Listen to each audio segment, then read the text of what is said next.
Good morning, 10th class. Welcome to the. Actually, it is third class, but since the last class, I think there was some problem in the voice, as well as I think you were not able to see the notes also clearly. So, and many new students have also joined in this group. So, let me thought that let us revise the previous lecture once again. Okay थोड़ा सा ना वो भी है, ज़्यादा calculation part भी है, थोड़ा सा इसके अंदर डिटेल में भी जाना है, तो थोड़ा बच्चों को अच्छे से समझ में भी नहीं आ रहा होगा। तो मेरे को लगा चलो लेट, अभी इतना कुछ ऐसा है नहीं, हम इसी को पहले रिपीट कर दें ताकि हमें अच्छे से समझ में आ जाए। ठीक है, अब इसको आज हमने बहुत ध्यान से बहुत धीरे धीरे समझना है इस बात को। ठीक है, तो हमने लास्ट क्लास में आप लोगों को जो करवाया था वो लास्ट, अगर आपको याद हो तो हमने एंड किया था किस चीज़ पर, आपको याद हो हमने एंड किया था जो प्रैक्टिस क्वेश्चंस थे वो दिए थे आपको मैंने करने के लिए, और जो टॉपिक हमने कवर किया था वो लास्ट हमने टॉपिक कवर किया था सर्किट डायग्राम पर, है ना। तो सर्किट डायग्राम आप जो है पोटेंशियल लगाने वाला है, करंट आने वाला है, ये हमने किया था। तो अब ओम्स लॉ को जब हम स्टार्ट करेंगे उसके लिए सपोज मैं एग्जांपल लेती हूँ, एक कंडक्टर का एग्जांपल लिया। कंडक्टर मतलब जैसे कॉपर वायर ले लिया हमने, ठीक है। तो कॉपर वायर जो है वो उसमें से करंट आएगा या नहीं आएगा ये हमें कैसे पता चलेगा, ठीक है। तो हमने क्या किया, कॉपर वायर को अपने हाथ में पकड़ा, जैसे सपोज ये मेरी कॉपर वायर है, इसको मैंने हाथ में पकड़ा, can I feel the current? No ना, क्यों? क्योंकि क्या रीज़न है इसके बिना करंट नहीं आने का, जबकि कॉपर के अंदर तो फ्री इलेक्ट्रॉन्स है, ठीक है, इलेक्ट्रॉन्स मूव कर रहे हैं, तो वो क्यों नहीं करंट आ रहा फिर? क्योंकि वो जो सारे इलेक्ट्रॉन्स हैं वो रैंडम डायरेक्शन में मूव कर रहे हैं। और रैंडम डायरेक्शन कैसे, मतलब मैं आपको शो करती हूँ, जैसे ये कॉपर है ना, ये कॉपर वायर ऐसे, तो कोई इलेक्ट्रॉन ऐसे जा रहा है, कोई ऐसे आ रहा है, कोई ऐसे आ रहा है, कोई ऐसे, कोई ऐसा अपना फ्री मूव कर रहा है, फ्री है, वो कहीं पर भी मूव कर सकते हैं।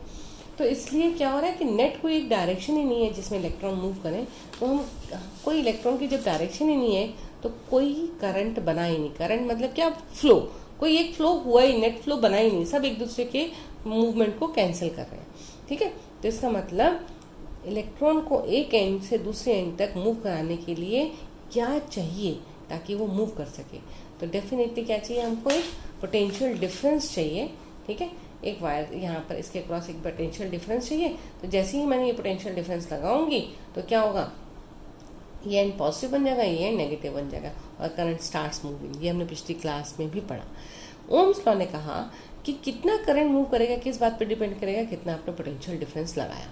अगर तो फिजिकल कंडीशन जैसे कि टेम्परेचर, प्रेशर अगर कांस्टेंट है तो current is directly proportional to the potential difference applied across its end, ठीक है। तो हमने बोला एट कांस्टेंट टेम्परेचर तो I is proportional to V और V is proportional to I, ठीक है। तो V is equal to R। R क्या है, वो है कांस्टेंट ऑफ प्रोपोर्शनैलिटी, और उसको हम रेजिस्टेंस भी बोलते हैं कंडक्टर का। मतलब रेजिस्टेंस जो है वो V और I की रेशियो हो गई, है ना, ये बात समझ आती है। तो इसका मतलब हम कह सकते हैं I is equal to V by R, ठीक है। अगर मेरा V डबल किया, V क्या है, पोटेंशियल डिफरेंस, अगर V को डबल किया तो I भी डबल हो जाएगा, V को अगर हाफ किया तो I भी हाफ हो जाएगा, और रेजिस्टेंस को अगर डबल किया तो I हाफ हो जाएगा, रेजिस्टेंस को अगर हाफ किया तो I डबल हो जाएगा। इसका मतलब रेजिस्टेंस जो है वो करंट को क्या करता है, अपोज करता है, इसीलिए ये वर्ड रेजिस्ट से रेजिस्टेंस बना। रेजिस्ट मतलब अपोजिशन, तो इस तरीके से करंट की जो अपोजिशन है that is known as resistance. ये रेजिस्टेंस जो है वो कंडक्टर की ना प्रॉपर्टी होती है, ये भी हम पढ़ेंगे इसको और डिटेल में। तो property of the conductor due to which it opposes the flow of current through it. तो रेजिस्टेंस जो है किन किन फैक्टर, कंडक्टर के किन किन फैक्टर पे डिपेंड करती है, ये लेंथ पे डिपेंड करती है, थिकनेस पे डिपेंड करती है, नेचर पे डिपेंड करती है, नेचर ऑफ द कंडक्टर, जैसे कॉपर है, एल्यूमिनियम है, ये क्या मटेरियल है उस बात पे डिपेंड करती है, ठीक है। टेम्परेचर ऑफ द कंडक्टर पे डिपेंड करती है, लेंथ पे कैसे, डायरेक्टली प्रोपोर्शनल है, थिकनेस पे इन्वर्सली प्रोपोर्शनल है, मतलब जितनी मोटी तार उतनी रेजिस्टेंस उसकी कम, ठीक है, जितनी पतली तार उतनी रेजिस्टेंस उसकी ज़्यादा, तो इन्वर्सली प्रोपोर्शनल है। लेंथ, जितनी लेंथ ज़्यादा उतनी रेजिस्टेंस ज़्यादा, जितनी कम लेंथ उतनी रेजिस्टेंस कम। नेचर, गुड कंडक्टर्स हैं तो रेजिस्टेंस कम, बैड कंडक्टर्स हैं तो रेजिस्टेंस ज़्यादा। टेम्परेचर, टेम्परेचर अगर हम बढ़ाएंगे ना तो मूवमेंट रेंडम डायरेक्शन में फिर से शुरू हो जाएगी, तो रेजिस्टेंस बढ़ जाएगी। तो टेम्परेचर बढ़ाने से रेजिस्टेंस बढ़ जाती है। ठीक है, इसको जो हम यूनिट यूज़ करते हैं to express resistance that is known as ohm. और उसको कैसे लिखा जाता है, ये सिंबल है, ये ग्रीक लेटर है। ठीक है, इसको हम इस सिंबल से लिखते हैं।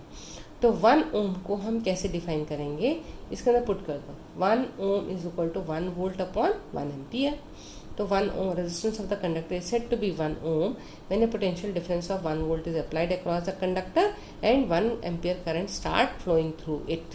तो हम रेजिस्टेंस ऑफ द कंडक्टर क्या लेते हैं, फिर उस समय 1 ohm ले लेते हैं। ये बात समझ आ गई। अब हम ना ग्राफ बना सकते हैं आई और वी के बीच में, और वो क्या बनेगा, स्ट्रेट लाइन। क्यों, क्योंकि current is directly proportional to V था। तो हमने एक्सपेरिमेंट से ये वैल्यूज़ भी निकाली। आपके 10th क्लास के प्रैक्टिकल्स में ये एक्सपेरिमेंट है कि आप ये ओम्स लॉ का मतलब वी और आई का बीच में ग्राफ बनाना सीखें। तो हमने ये 5 रीडिंग्स हमने ली, और 5 रीडिंग्स जब हमने ली तो हमारा कैसा ग्राफ बनेगा, वो स्ट्रेट लाइन ग्राफ आएगा। तो हमने एक्स ग्राफ पेपर पे इसको प्रैक्टिस करनी है। तो ग्राफ पेपर में मैंने ये रीडिंग्स बना के दिखाई हैं, ये ए, ये बी, ये सी, ये डी और ये ई। मैंने एक्स एक्सिस पे ले लिया वी जो कि वोल्ट्स में है। ठीक है,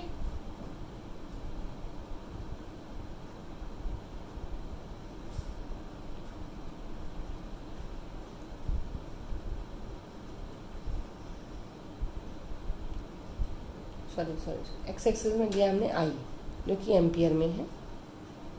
ठीक है, और वाई एक्सिस पे लिया हमने वोल्ट। हमने ऐसे क्यों किया, क्योंकि एक्स एक्सिस पे जो आई है वो I current is directly proportional to हमारे पास क्या है, वी है ना। तो हमारे पास कैसे होना चाहिए, हमारे पास ये हमने ले लिया 0.1, ये वी हमने लिया, यहाँ पर वी ले रखा है, यहाँ पर हमने आई लिया। ठीक है ना, ये दिख रहा है, समझ में आ रहा है ये बात। 0.85 है ना यहाँ पर, कॉरस्पॉन्डिंग 0.05। अच्छा ओके, देन इट इज़ 1.10। मैंने ऐसे ही हमने यहाँ पे लास्ट क्लास में डिस्कस कर लिया था ना, तो यहाँ पर आपके पास आ जाएगा 1.70। तो दिस इज योर कॉरस्पॉन्डिंग हमारे पास ये 0.1। So it is earlier it was correct. So it is V volt and I ampere.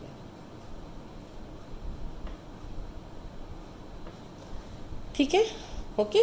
So x axis हमने वी वोल्ट लिया, वाई एक्सिस हमने आई एम्पियर लिया। मेरी बात समझ आ गई।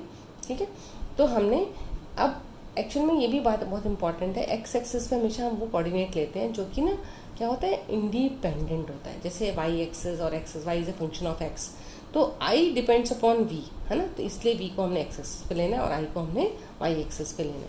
ठीक है, तो ये आप ग्राफ पेपर पे भी इसकी प्रैक्टिस कर सकते हैं। अब हमने फॉर्मूला किया इसके बाद बेस कुछ क्वेश्चंस करते हैं। जो कौन सा फॉर्मूला किया, R is equal to V upon I का हमने जो फॉर्मूला किया, उसके बाद बेस क्वेश्चंस है।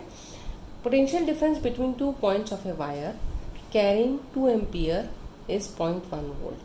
Calculate resistance between these points. I दे रखा है, वी दे रखा है, आर निकालना है, R is equal to V upon I. ठीक है, a simple electric circuit has a 24 volt battery and A resistor of 60 ohm. What will be the current in the circuit? The resistance of the conductor wire is negligible। मतलब जो wires हमने use किया उसकी कोई resistance नहीं है, सिर्फ conductor की ही बात कर रहा है। तो V अगर 24 वोल्ट है और रेजिस्टेंस 60 ओम है, तो I निकालना है मुझे। An electric iron draws a current 3.4 ampere from 220 volt supply line। What current will this electric iron draw when connected to 110 volt supply? आपके पास I है, आपके पास V है, आपने R निकालना है। ठीक है, पहले तो इससे निकाल लिया, पहले वाले पार्ट्स के लिए हमारे पास आर नहीं था, अब आर है हमारे पास। अब अगर आपने उसी सेम आयरन को आपने 110 वोल्ट्स लगाया तो कितना करंट फ्लो करेगा, ये वो पूछ रहा है। तो I is equal to V by R से हम निकाल सकते हैं कितना हमारा अब करंट फ्लो करेगा। ठीक है, फिर हम बात करेंगे कि experiment to verify Ohm's law. ठीक है, तो अभी हमने थ्योरेटिकली बात करी, तो हम देखते हैं कि कितना उसको हम एक्सपेरिमेंट लगाएं कि ये जो है हमारा हमने अभी ग्राफ प्लॉट किया था वो हमारा आ जाए। ठीक है, उसको थोड़ा समझते हैं कि वो कैसे होगा। ठीक है, तो मैंने क्या किया, बैटरी लगाई, स्विच लगाया, रियोस्टेट लगाया, रजिस्टर, वोल्टमीटर, एमीटर। रियोस्टेट का क्या रोल है? रियोस्टेट, क्योंकि मुझे ना जब हमने ग्राफ बनाना है तो 5 रीडिंग्स चाहिए। 5 रीडिंग अभी हमने देखा था, 5 रीडिंग्स चाहिए थी हमको। तो वो 5 रीडिंग्स का मतलब है 5 बार मैंने वी को अलग अलग लिया ना, वी की 5 अलग अलग वैल्यूज़ ली, तो आई की कॉरस्पॉन्डिंग 5 अलग अलग वैल्यूज़ आई। तो या तो मैं ये करूँ कि बैटरी को बार बार चेंज करूँ, तो वो एक बहुत टफ जॉब हो जाएगी, टाइम कंज्यूमिंग प्रोसेस हो जाएगा। तो हमारे पास एक डिवाइस है, उसको बोलते हैं रियोस्टेट, जो कि एक वेरिएबल रजिस्टर है। हम अगर इसको मूव कराएंगे तो रेजिस्टेंस सर्किट में चेंज हो जाएगी। ये स्लाइडिंग कॉन्टैक्ट बोलते हैं इसको हम अगर मूव कराएंगे तो रेजिस्टेंस सर्किट में चेंज हो जाती है। तो हम लोग क्या करते हैं, इसको हिलाएंगे और अलग corresponding V1, V2, V3, V4, V5 आ जाएगा, और फिर उसके अकॉर्डिंग हमारा करंट भी यहाँ पे चेंज हो जाएगा। तो इस तरीके से हम इसको काम करते हैं। ये बात समझ आई? तो मैंने लिखा, स्टेप वाइज हमने लिखा है इसको कि press switch, then current starts flowing in the circuit, note down the value of I and V from ammeter and voltmeter and find out the ratio of V over I। फिर हम current की value को change करते हैं by changing the position of sliding contact. फिर हम ratio निकालेंगे V upon I की। वो रेशो अगर कांस्टेंट आ जाती है तो इसका मतलब ओम्स लॉ वेरीफाई हो गया। यही ओम्स लॉ हमने बोला था। और अगर हम ग्राफ बनाएंगे तो ग्राफ कैसा आएगा? स्ट्रेट लाइन ग्राफ आ जाएगा। ठीक है ना? अब कंडक्टर्स की जो हमारे पास रेजिस्टेंस हमने पढ़ा, उसके बेसिस पे अब हम सारे जितने मटेरियल्स हैं उनको 3 पार्ट्स में डिवाइड कर सकते हैं: good conductors, resistors and insulators. Good conductors की रेजिस्टेंस कम होगी, रेजिस्टर्स की कंडक्टेंस जो है वो क्या हो जाएगी, कंडक्टेंस में कम होगी तो रेजिस्टेंस क्या हो जाएगी, ज़्यादा हो जाएगी। और इंसुलेटर्स के अंदर इनफाइनाइट रेजिस्टेंस होती है। तो गुड कंडक्टर्स जो होते हैं वो कौन कौन से, जैसे कॉपर, एल्यूमिनियम, सिल्वर। पर सिल्वर जो है थोड़ा कॉस्टली मटेरियल है, तो हम उसको कभी भी ऐसे वायर्स में उसमें यूज़ नहीं करते। तो हम जनरली कॉपर और एल्यूमिनियम की वायर्स बनाते हैं। ठीक है। रेजिस्टर्स जैसे मेटेलिक अलॉयज हैं, मैंगनीज, नाइक्रोम, कॉन्सनेंट, ये सब जो मेटेलिक अलॉयज हैं इनकी रेजिस्टेंस क्या होती है, थोड़ी सी हाई होती है। ठीक है। तो रेजिस्टेंस हाई होने से जब भी इनमें करंट जाएगा तो हीटिंग इफेक्ट आता है, इसलिए इनको हम एज हीटिंग एलिमेंट यूज़ करते हैं in various electrical heating devices, जैसे electric iron, electric heater, electric और बोलो इलेक्ट्रिक गीज़र, हाँ, इलेक्ट्रिक रूम हीटर जो रहते हैं वो हो गया हमारे पास, इलेक्ट्रिक टोस्टर, वहाँ पे हम ये सब यूज़ करते हैं। इंसुलेटर्स जिनके इनफाइनाइट रेजिस्टेंस होती है, जैसे रबर, वुड, पेपर एक्सेट्रा। थोड़ा सा ना नाइक्रोम को हमने और डिटेल में पढ़ना होगा, आगे पढ़ेंगे हम इस बारे में। तो पहले हम पढ़ लेते हैं कि रेजिस्टेंस जो है किन किन फैक्टर पर डिपेंड करती है। अभी हमने करा, उसका एक फॉर्मूला बना लेते हैं। फॉर्मूला कैसे बनेगा? R is proportional to L and it is inversely proportional to A। तो R इज इक्वल टू क्या, ये प्रोपोर्शनैलिटी साइन है ना, तो कंबाइन करा तो ये बनेगा L बाय A। तो जब हम ये कांस्टेंट इसको हटाते हैं तो कांस्टेंट लगाना पड़ता है, और जो हम कांस्टेंट लगाते हैं उसको हम बोलते हैं स्पेसिफिक रेजिस्टेंस और रेजिस्टिविटी। ठीक है। तो फॉर्मूला क्या बना, R is equal to rho into L by A। ये फॉर्मूला बन गया रेजिस्टेंस का। जब हम उसके फैक्टर्स को डिस्कस करेंगे तो उसके साथ ये फॉर्मूला आया। तो अब हमें ना आता है कि ऐसे आ जाता है कि स्पेसिफिक रेजिस्टेंस या रेजिस्टिविटी जो आपने डिफाइन किया उसको कैसे आप डिफाइन करेंगे। तो इसी फॉर्मूले में हम क्या करें, हम L को 1 पुट कर दें और A को भी 1 पुट कर दें, तो हमारे पास R इज इक्वल टू क्या बन जाता है, रो बन जाता है ना। तो अब हम रेजिस्टेंस को बोलेंगे, मतलब डिफाइन करना है रो को, तो रो क्या है, रेजिस्टेंस ही है। मतलब resistivity of a substance is numerically equal to resistance when length of the rod is unity and area of the rod is also unity, that is 1 square metre है। तो हमारे पास R इज इक्वल टू क्या बन जाता है, रो बन जाता है। ठीक है। ऐसे ही ऐसा यूनिट ऑफ रेजिस्टिविटी भी हम डिफाइन कर सकते हैं कि ऐसा यूनिट ऑफ रेजिस्टिविटी क्या होता है। तो वो रेजिस्टेंस का हो गया ओम और एरिया का मीटर स्क्वायर, तो ये क्या बन जाएगा, ओम मीटर बन जाता है। ठीक है। तो ये आ जाता है। तो रेजिस्टिविटी ऑफ ए कंडक्टर, हमने आपको ये बहुत इंपॉर्टेंट पॉइंट है जो नोट करने का, कि कभी भी ये इस बात पे डिपेंड नहीं करता कि उसकी डायमेंशंस क्या है, मतलब लेंथ पे, थिकनेस पे, इस पे डिपेंड नहीं करेगा। चाहे मैं एक कॉपर की वायर लेती हूँ अगर, तो कॉपर की वायर चाहे मैं 1 मीटर लूँ, चाहे 2 मीटर लूँ, चाहे 3 मीटर लूँ, उसकी स्पेसिफिक रेजिस्टेंस उतनी ही रहने वाली है, वो चेंज नहीं होती है। वो सिर्फ किस बात पे डिपेंड करती है, नेचर पे डिपेंड करती है। तो कुछ मटेरियल की रेजिस्टिविटी हमारे एनसीईआरटी में, ये पेज नंबर 207 पे आपको ये मिलेगा, पेज नंबर 207 पे ये टेबल मिलेगा। ये टेबल को आपको हेल्प करेगा बताने के लिए। देखो, हर मटेरियल की इलेक्ट्रिकल रेजिस्टिविटी कांस्टेंट है। ये इलेक्ट्रिक रेजिस्टिविटी की जो नॉलेज है हमें हेल्प करती है, इसका यूज़ हम कहाँ इसको यूज़ करते हैं, ठीक है। तो जैसे उसने सिल्वर की सबसे ज़्यादा, देख रहे हैं आप, सिल्वर की रेजिस्टिविटी सबसे कम है, फिर उसकी उससे ज़्यादा, फिर उससे ज़्यादा, ऐसे इस ऑर्डर में रेजिस्टिविटी बढ़ रही है, ठीक है। तो हम उसके अकॉर्डिंग इनको यूज़ करते हैं फॉर डिफरेंट यूजेस, ठीक है।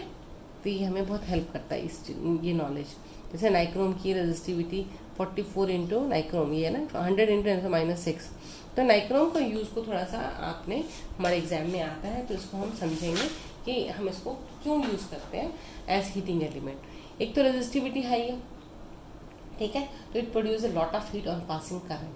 दूसरा है कि it does not undergo oxidation, मतलब ये एकदम से इसको आग नहीं लगती है, बहुत हाई टेम्परेचर पे चांसेस होते हैं कि वो आग उसको वो फायर कैच कर जाए, तो वो नहीं लगती है। उसकी नाइक्रोम की प्रॉपर्टी है कि वो ऑक्सीडेशन भी उसकी नहीं होती है, क्योंकि ये तीन या चार मेटल्स का नाइक्रोम का कौन कौन है इसके अंदर, निकल, क्रोमियम, मैंगनीज एंड आयरन, ये है इसके अंदर, है ना।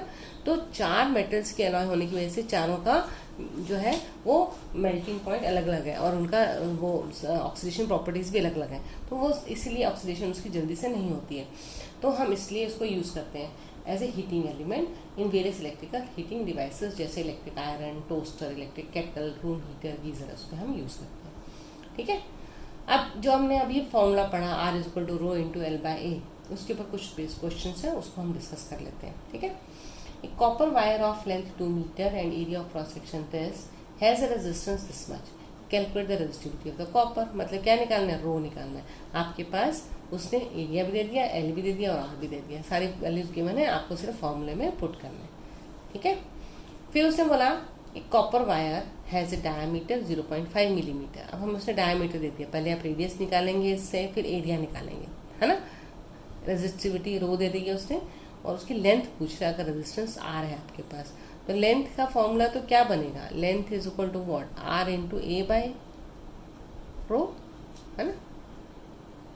जो R=ρ×L/A है, हमें L चाहिए, तो R×A/ρ बनेगा, है ना, ये फॉर्मूला बनेगा। बट हमें A निकालना पड़ेगा पहले, है ना।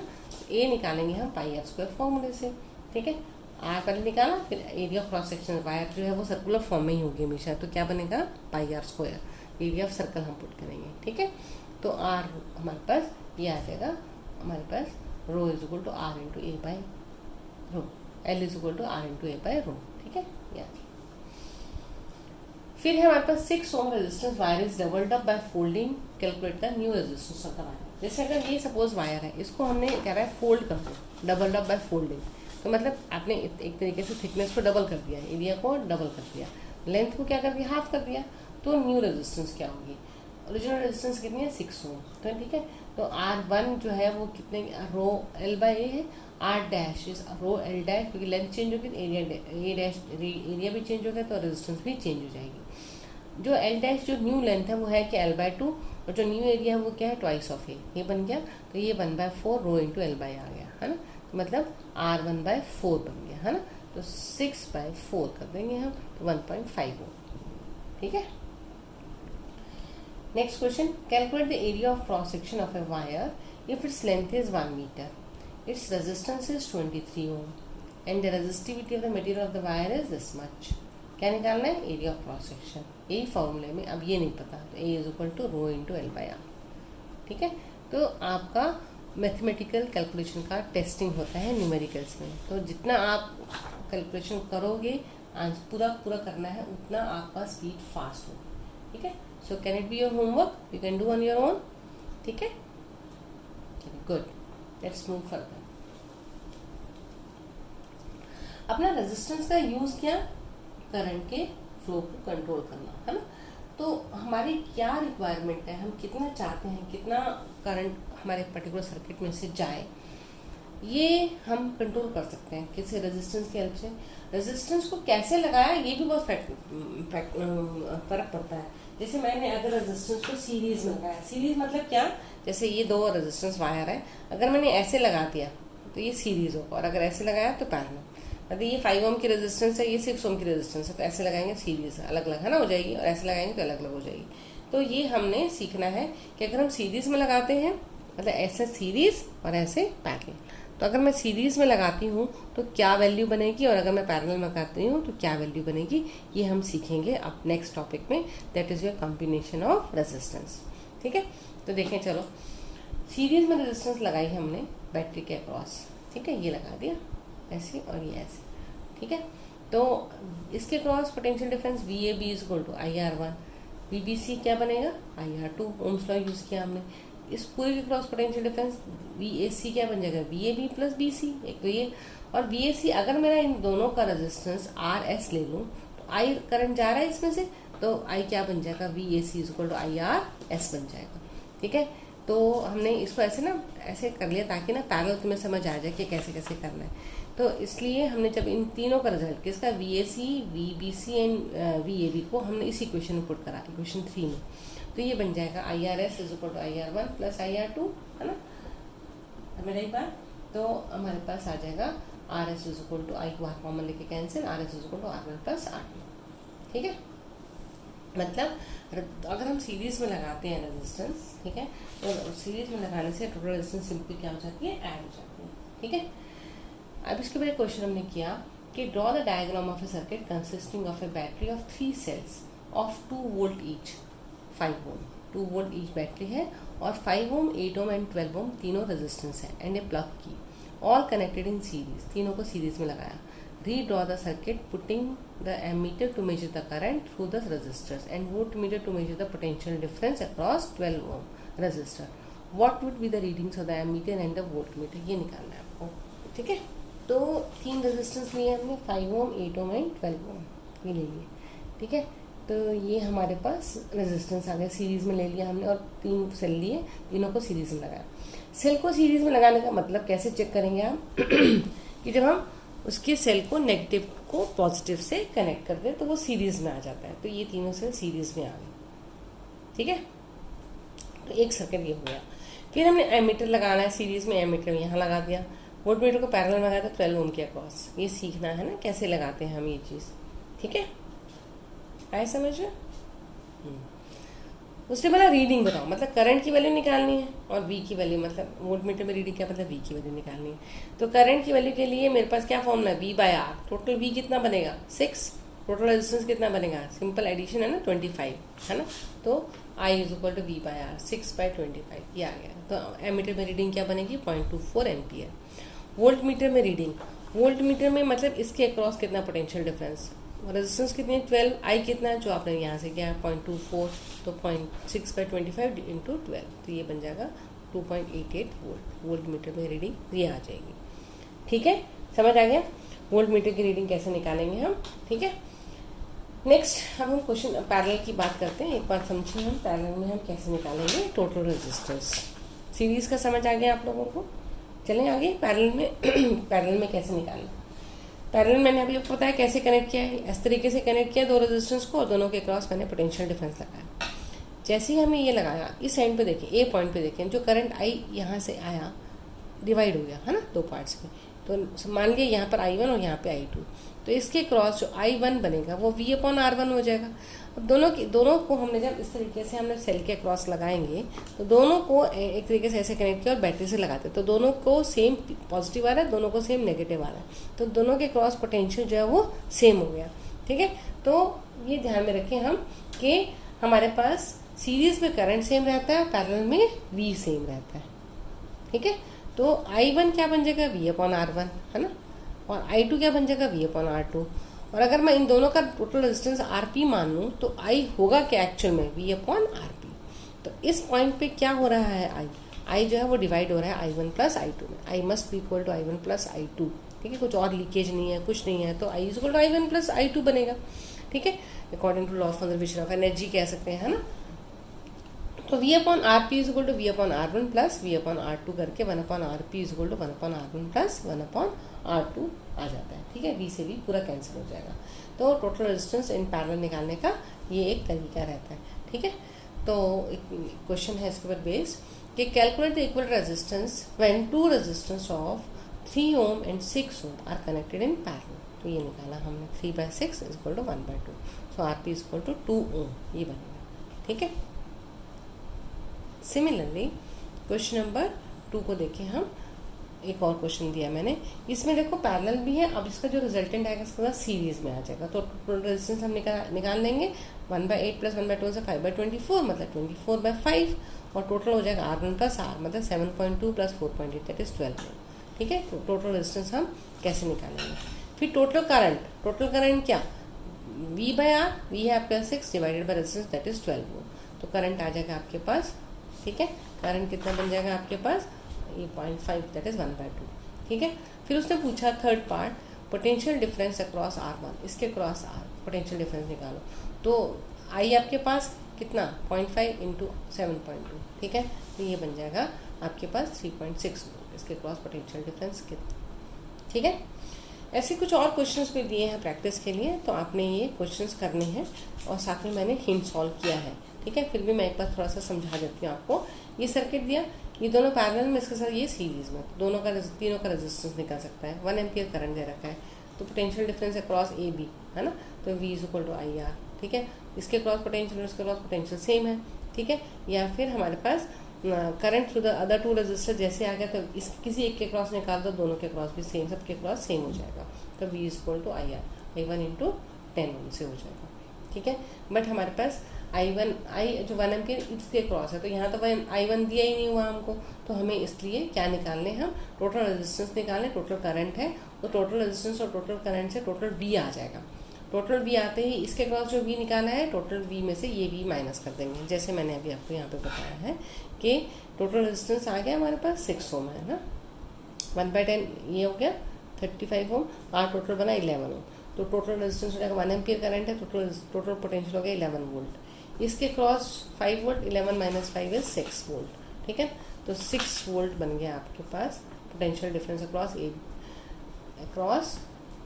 This BC। ठीक है,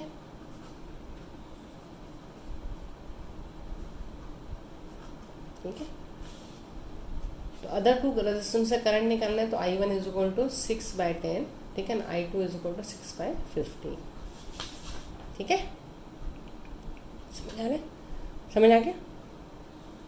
ऐसे ही क्वेश्चन नंबर 2, क्वेश्चन नंबर 3 मैंने हिंट दिए हैं। ठीक है, आप देखें सॉल्व करके, नहीं आएगा तो आप मेरे से पूछ सकते हैं। ठीक है, हमारे पास व्हाट्सएप पे सबके पास मेरा नंबर दिखता ही है, आप वीडियो कॉल भी कर सकते हैं, ऑडियो कॉल भी कर सकते हैं, मैसेज टेक्स्ट भी कर सकते हैं। ठीक है, I am always ready to give your answer, rather I will delight to have questions from your side. ठीक है, तो इसको अच्छे से, टोटल क्वेश्चन 5 तक है, तो मैंने 2 हिंट दे दी, ऐसे आगे भी और ट्राई करेंगे। ठीक है ना, ऑल द बेस्ट।